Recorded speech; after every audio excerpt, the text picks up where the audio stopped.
성경 말씀은 예레미야서입니다.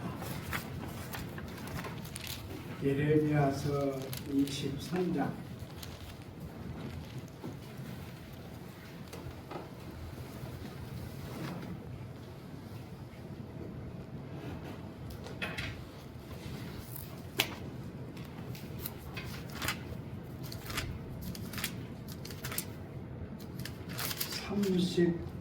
33절에서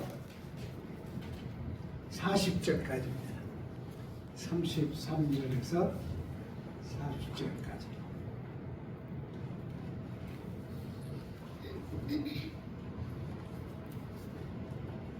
자, 우리 다 같이 공부하시겠습니다. 이 백성이나 선지자나 제사장에게 여호와의 엄청난 말씀이 무엇인가 묻거든 너는 그들에게 대답하기를 엄청난 말씀이 무엇이냐 하느냐 여호와의 말씀에 내가 너희를 버리라 하시고 또 여호와의 엄청난 말씀이라 하는 선지자에게나 제사장에게나 백성에게나 내가 그 사람과 그 집안을 파하리라 하셨다 하고 너희는 서로 이웃과 형제에게 묻기를 여호와께서 무엇이라 응답하셨으며 여호와께서 무엇이라 말씀하셨느냐 하고 다시는 여호와의 엄청난 말씀이라 말하지 말라. 각 사람의 말이 자기에게 중벌이 되리니 이는 너희가 살아계신 하나님 만군의 여호와 우리 하나님의 말씀을 만국에 사용하느냐 하고 너희도 선지자에게 말하기를 여호와께서 내게 무엇이라 대답하셨으며 여호와께서 무엇이라 말씀하셨느냐 너희는 여호와의 엄중한 말씀이라 말하였다. 그러므로 여호와께서 이와 같이 말씀하시되 내가 너희에게 사람을 보내어 이 말씀은 여호와의 엄중한 말씀이니 너희는 말하지 말라 하였으나 너희가 여호와의 엄중한 말씀이라 하였은즉 내가 너희를 온전히 잊어버리며 내가 너희와 너희 조상들에게 준 이 성물을 내 앞에서 내버려 너희는 영원한 지옥과 잊지 못할 영원한 수치를 당하게 하리라 하셨느니라. 아멘. 함께 기도하겠습니다.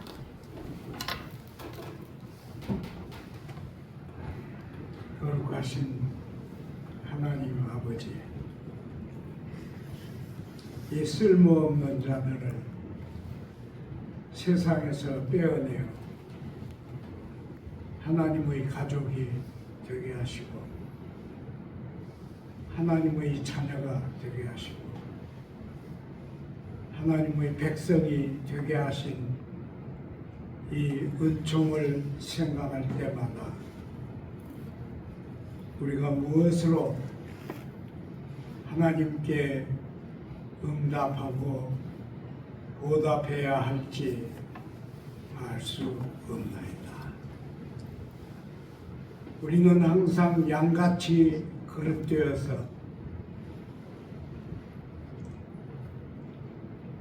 자기의 생각을 앞세우고 자기 욕망을 삶의 목표로 여기지만 하나님은 그러함에도 불구하고 우리를 부르시고 품에 안으시고 우리의 갈 길을 밝히시고 인도하시고 동행하여 주셨나이다.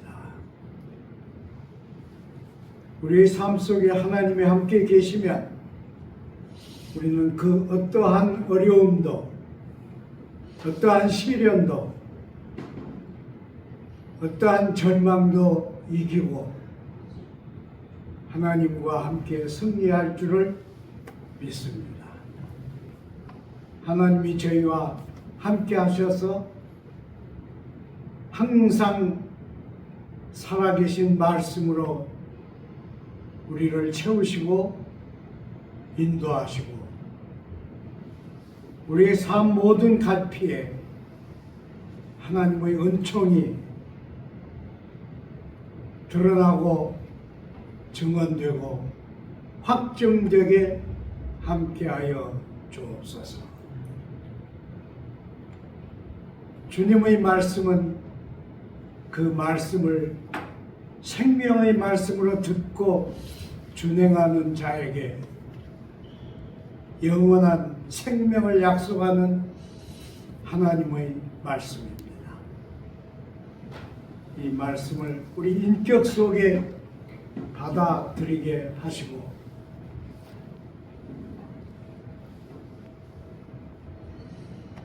우리의 영혼이 주님의 말씀 안에서 새 힘을 얻고 새 용기를 얻게 함께하여 주옵소서. 예수님 이름으로 기도드리나이다. 모처럼 우리가 예레미야서를 읽었습니다. 한국 교회는 예레미야서를 잘 안 읽어요. 그것은 예레미야가 눈물의 선지자였기 때문입니다. 저는 지금도 늘 생각하는데 옛날에 선지자들이 어떻게 하나님의 말씀을 들었을까? 지금 우리가 사는 세상보다 더 나쁜 세상에 그들이 살았는데, 그리고 권력가들은 자기들의 힘을 모든 것에 제한 없이 사용했는데, 이런 때에 선지자들이 어떻게 하나님의 말씀을 들었을까? 그리고 그 말씀을 어떻게 용감하게 전했을까? 그렇게 늘 생각해 봅니다. 맨 처음 선지자는 모세입니다. 모세에 대해서는 우리가 너무 많이 알고 있기 때문에, 또 모세가 이스라엘 백성을 애굽에서 건져내는 노력을 했기 때문에 우리는 모세를 그냥 지도자 그렇게 생각합니다. 그러나 모세 때부터 선지자가 선지자 역할을 하게 되었습니다. 그리고 모세는 모든 미래를 향해서 하나님의 앞으로 나와 같은 선지자 한 사람을 세워 주실 것이다, 그렇게 약속을 했습니다. 그리고는 이제 모든 민족이 약속의 땅에 들어가 살았는데 항상 선지자가 역할을 했습니다. 근데 이 선지자에게는 특별한 어떤 그 표지가 있는 게 아니에요. 선지자들은 거의 거지같이 살았습니다. 그러니까 극한의 청빈 생활을 한 것이 선지자들이었습니다.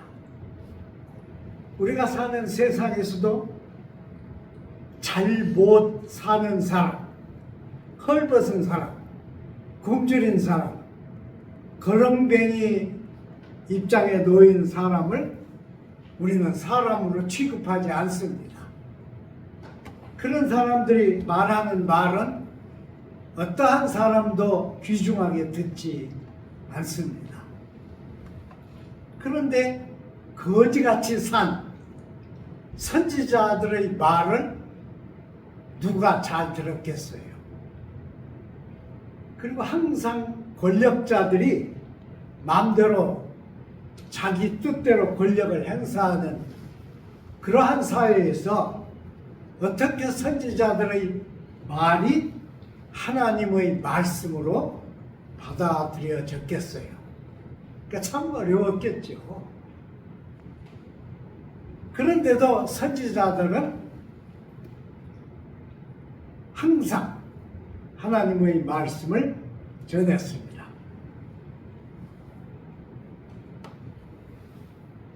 특히 예레미야가 활동한 시대는 나라가 망해가는 때입니다. 그때는 아시리아라고 하는 강대국이 망하고 한 10년쯤 됐을 때였습니다.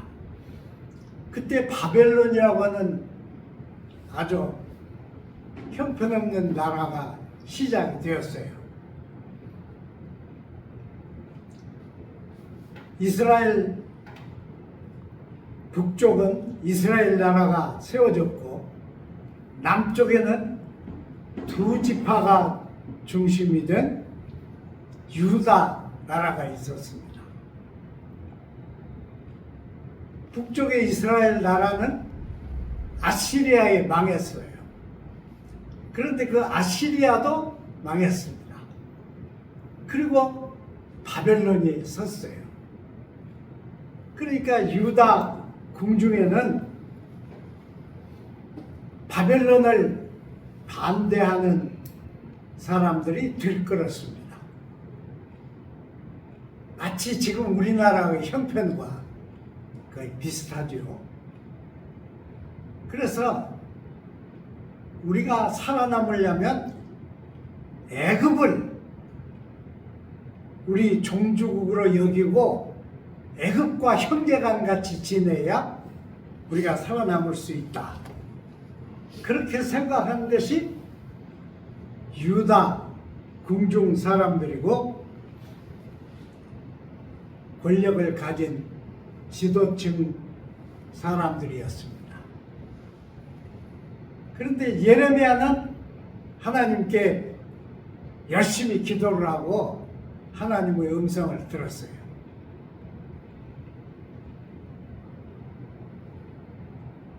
이스라엘 백성과 유다 민족이 하나님을 떠나서 자기들 마음대로 사는 것을 벌하기 위해서 하나님이 바벨론을 세웠다. 이렇게 믿은 것이 예레미야의 생각입니다. 예레미야는 그렇게 믿었어요. 그래서 예레미야는 그런 내용을 글로 적었습니다. 그리고 궁중을 향해서도 애굽을 따르지 말라고 권고를 했어요. 그리고 바벨론과 잘 지내라고 권고했습니다. 그런데 그때는 궁중 밖에도 선지자들이 있었지만은 궁중 안에도 선지자들이 있었습니다. 궁중 안에 있는 선지자들은 왕을 중심으로 한 선지자들이에요. 그러니까 임페리얼 프로페시예요. 권력을 가지고 부자였고 호사로운 제복을 입고 있었고 왕의 권력을 함께 가지고 있는 사람들이었습니다. 그들이 생각할 때 예레미야는 아주 나쁜 놈이에요.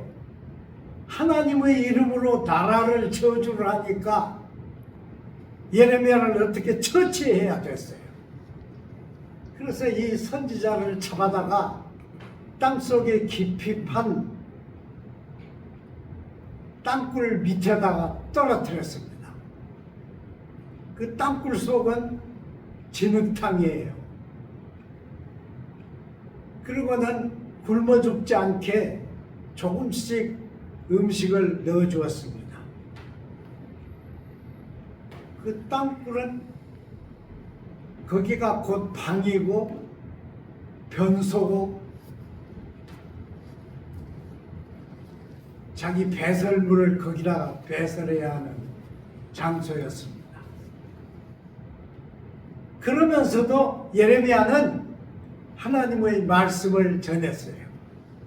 이 예레미야서 특징은 앞에서부터 쭉 이것은 여호와의 말이니라, 여호와께서 말씀하셨느니라, 여호와께서 가라사대, 이런 말들로 가득 차 있습니다.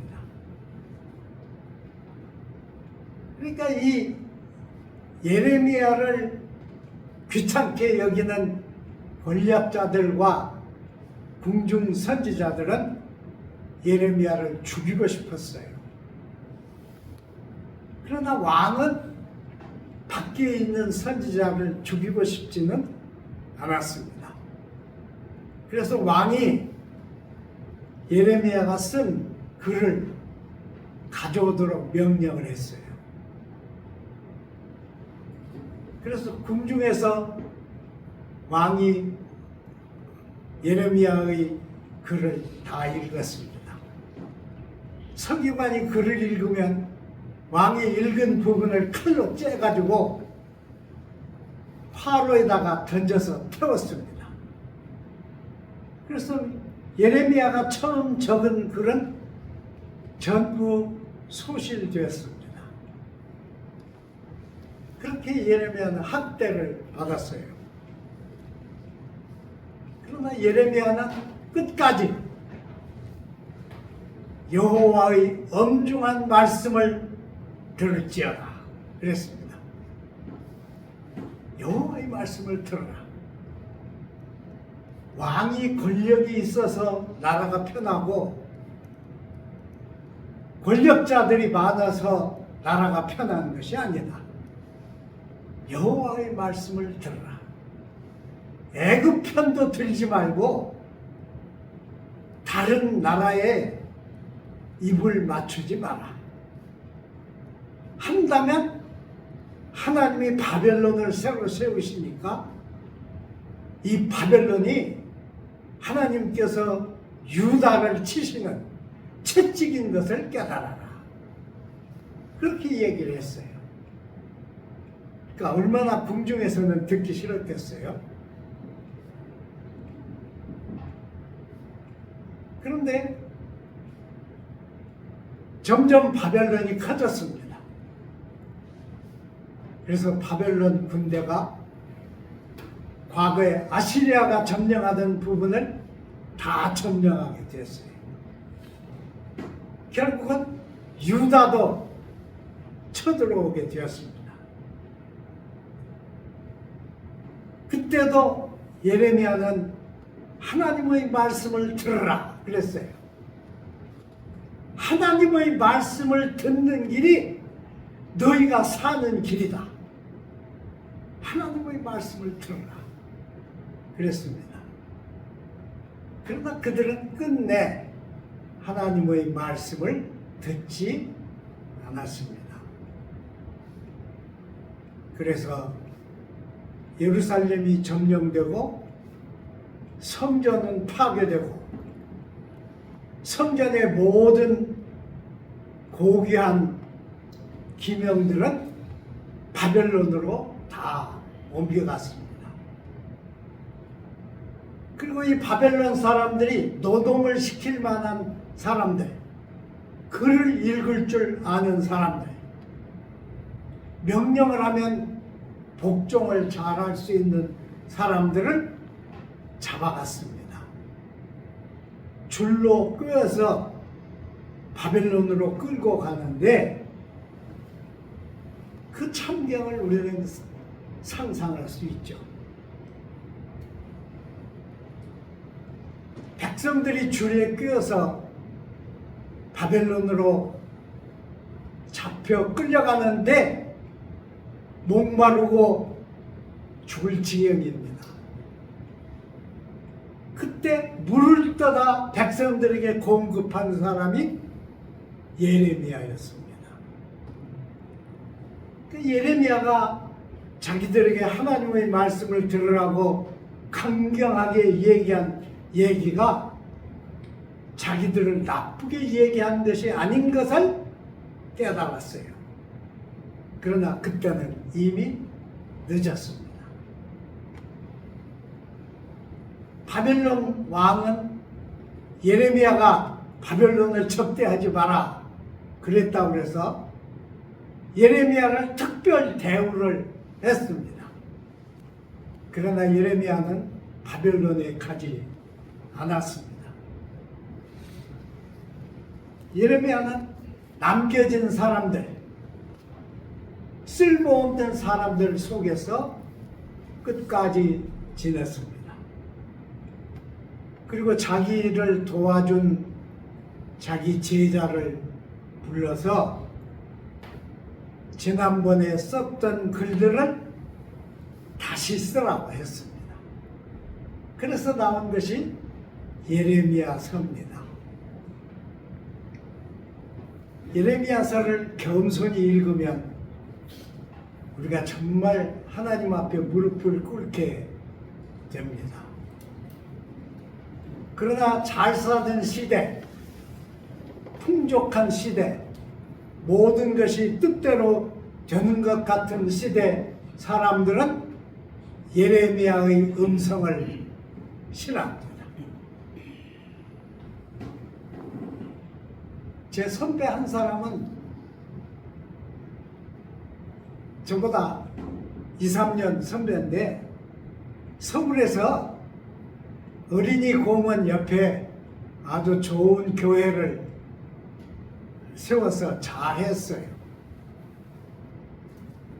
그런데 이 예레미야서를 잘 읽어보니까 그 시대에 꼭 맞는 하나님의 말씀은 예레미야서에 있는 거예요. 그래서 그 성경을 주일날, 주일 저녁, 수요일 저녁 계속 읽었더니 교회에서 반란이 났습니다. 목사님, 성경은 66권인데 그 중에서 유난히 예레미야서를 읽는 이유가 뭡니까? 우리 사회도 점점 좋아지고 경제도 나아지고 백성들도 잘 살아지는데 목사님이 예레미야를 통해서 우리를 저주하고 싶습니까? 그래서 그 목사님, 우리 선배 목사님은 교회에서 쫓겨났습니다. 쫓겨났을 때 제가 마침 서울에 간 일이 있어 만났어요. 저는 선배 목사님에게 잘했다, 잘못했다 말도 못했어요. 한마디만 했습니다. 이 대서울 많고 많은 교회 수없는 목사들 중에서 가장 순수한 목사님은 당신입니다. 교회에서 쫓겨난 것을 고맙게 생각하십시오. 그 교인들이 깨달을 겁니다. 예레미야의 음성 속에 여호와의 음성이 살아있습니다. 그리고 같이 눈물을 흘린 일이 있습니다. 하나님의 말씀은 사람들이 좋아하는 말씀이 아닙니다. 사람들이 겉으로는 하나님의 말씀 그러지만은 하나님의 말씀은 채찍과 같아요. 특히 정의와 공의가 없어진 우리와 같은 사회에서는 하나님의 말씀이 몹시 귀찮은 음성입니다. 그러나 하나님의 말씀 외에는 우리를 진정으로 살릴 말씀이 없습니다. 저는 예레미야가 아주 훌륭하다고 생각해요. 그래서 모처럼 예레미야의 말씀을 읽었습니다.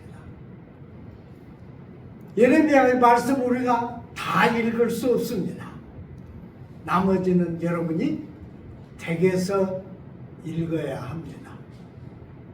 만일 여러분이 댁에서 예레미야의 말씀을 읽으면 여호와 하나님의 엄중하신 말씀을 여러분의 음성이 똑바로 듣게 될 것입니다. 그 속에 하나님의 생명이 들어있고 하나님의 축복이 들어있습니다. 기도하겠습니다. 거룩하신 하나님, 하나님이 주신 말씀은 절대로 땅에 떨어지지 않습니다. 모든 것이 다 변하고 모든 것이 없어지지만은 하나님의 말씀만 세세토록 있는 것이라고 베드로는 증언했습니다. 우리가 사는 이 시대는 교회가 많고 강단이 많고 설교자가 많지만은 하나님의 말씀은 메말랐습니다. 여호와의 음성을 듣고 여호와께로 가는 사람만 하나님의 양들입니다. 하나님의 구원의 약속이 그 사람에게만 살아있습니다. 이 세상을 본받지 말고 이 세상에 휩쓸리지 말고 여호와의 엄중한 말씀을 존귀하게 받드는 이 제단에 속한 신자들 되게 은총을 다하여 주옵소서. 예수님 이름으로 기도드립니다.